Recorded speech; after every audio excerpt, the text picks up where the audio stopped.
오른쪽 메뉴에 레벨업 버튼을 누르고 일괄 처리를 누르면 레벨업을 할 수 있습니다. 이 10레벨이 되면 돌파라는 걸 해야 그 윗레벨로 갈 수 있는데요. 메인 퀘스트만 잘 밀어도 돌파 재료가 부족하진 않을 겁니다. 돌파를 할 때마다 스킬도 한 번씩 강화할 수 있습니다.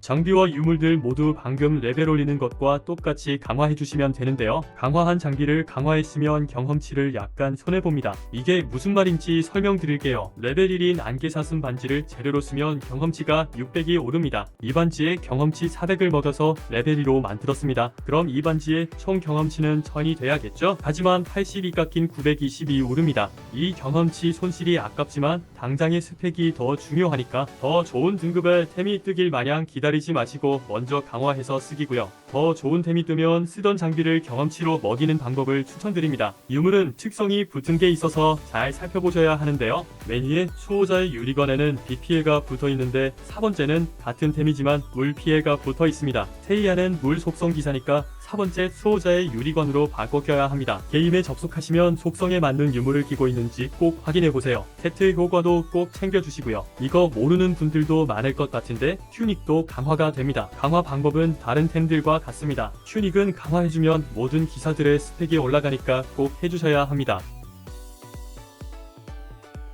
무기는 2개의 소켓, 장신구는 1개의 소켓을 뚫을 수 있습니다. 소켓의 능력치는 랜덤으로 뚫리고요. 소켓을 뚫으면 거기에 맞는 보석을 박아주시면 됩니다. 마법 부여는 무기와 장신구에 하나씩 할 수 있습니다. 이것도 랜덤이니까 원하는 게 나올 때까지 계속 시도해야 합니다.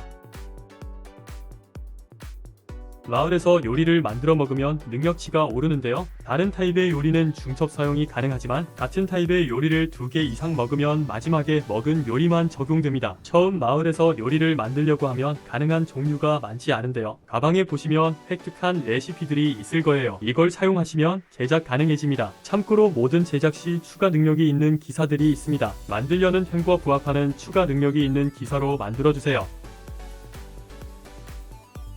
원하는 재화를 누르면 어디서 나오는지 뜹니다. 예를 들어 마법 부여를 해야 돼서 스크롤이 대량으로 필요하다고 가정해볼게요. 스크롤을 눌러서 획득 경로를 누르면 즉시 이동합니다. 보상에 보면 스크롤이 있죠? 다른 획득 경로도 눌러볼게요. 분명히 획득 경로로 왔는데 스크롤이 보상에 안 보입니다. 이때는 목록에 없을 뿐 랜덤하게 나오니 걱정 마시고 돌면 됩니다. 던전을 돌아서 스크롤이 나왔다면 영웅 신발을 사용해주세요. 스크롤 한 개가 아니라 몇 개를 한 번에 먹을 수 있습니다. 재화 수급처는 모험 안내서에서 한눈에 쉽게 보일 수도 있습니다. 다만 여기에 없는 수급처도 있는데요. 상점 교환입니다. 여기서 별의 기억을 써서 원하는 수량만큼 교환하시면 됩니다. 이번 영상은 여기까지입니다. 영상이 도움이 됐다면 좋아요 한번 부탁드릴게요. 시청해주셔서 감사합니다.